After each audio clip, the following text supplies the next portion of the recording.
एक गरीब लड़का था। वो अपनी बूढ़ी माँ के साथ एक छोटे से गांव में रहा करता था। उसकी माँ गांव के कुछ लोगों के घर में काम का करके अपनी और अपने बेटे की जीविका चलाती थी। गांव में उस लड़के को लोग प्यार से सुरेश बोलते थे, लेकिन उसकी माँ को शौक था कि उसका बच्चा पढ़ लिख कर बड़ा आदमी बन जाए, क्योंकि वो नहीं चाहती थी कि सुरेश भी उसकी तरह गरीबी में ही अपनी पूरी जिंदगी गुजार दे।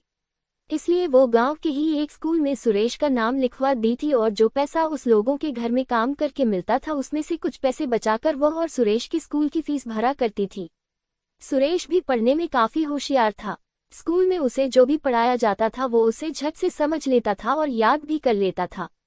सुरेश एक बहुत ही समझदार लड़का था। उससे अपनी माँ की ये दशा नहीं देखी जाती थी, इसलिए वो दिन रात मेहनत करके पढ़ता था ताकि वो जल्दी ही नौकरी करने लगे और बहुत पैसे कमाने लगे, ताकि उसकी माँ को दूसरे के घरों में जाकर काम नहीं करना पड़े। कई दिन बीत गए। सुरेश की माँ अब ज्यादा बूढ़ी हो गई थी, उससे अब काम नहीं हो पाता था। लेकिन समय के साथ साथ सुरेश भी बड़ा हो गया था। अब उसका दाखिला कॉलेज में कराना था, लेकिन उसकी माँ के पास इतने पैसे नहीं थे कि वो शहर के किसी कॉलेज में सुरेश का दाखिला करा सके। इसलिए अब सुरेश गांव में ही जमींदारों के यहाँ कुछ काम करता था और अपनी माँ की सेवा किया करता था। लेकिन उसकी माँ की हालत धीरे धीरे और भी खराब होते जा रही थी, और उन लोगों के पास इतने पैसे नहीं थे कि वे इलाज के लिए पैसे जुटा सकें। एक दिन शाम के समय सुरेश गांव के एक नदी के किनारे बैठे बैठे सोच रहा था कि क्या किया जाए जिससे ढेर सारा पैसा आ जाए। कुछ समझ नहीं आ रहा था कि वो करे क्या। थककर वो सोचा कि घर चला जाए। घर जाने की सोचकर वह वहां से उठकर चलने लगा। तभी अचानक उसके पैर के आगे कुछ पत्थर जैसी चीज लगी। उसे लगा कि वो गिर जाएगा। उसने देखा कि आगे मिट्टी में कुछ चमक रहा है।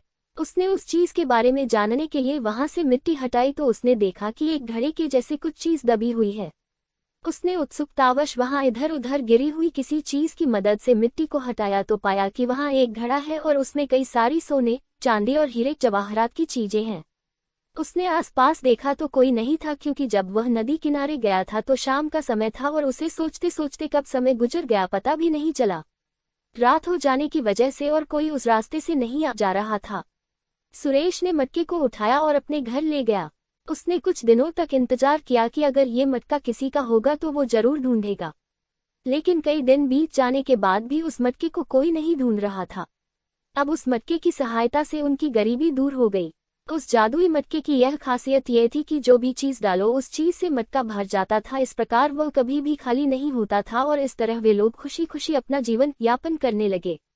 कहानी से शिक्षा। इस कहानी से हमें यही शिक्षा मिलती है कि यदि हम अपना कार्य मेहनत और ईमानदारी से करें तो निश्चित ही हमें किसी न किसी माध्यम से हमारी मदद होने लगती है, जो हमें सफलता की ओर ले जाती है। इसलिए मेहनत करते रहिए, सफलता एक दिन अवश्य मिलेगी। ये कहानी आपको कैसी लगी हमें कमेंट करके अवश्य बताएं। अगर आप चैनल पर नए आए हैं तो चैनल को सब्सक्राइब करें, वीडियो को लाइक करें।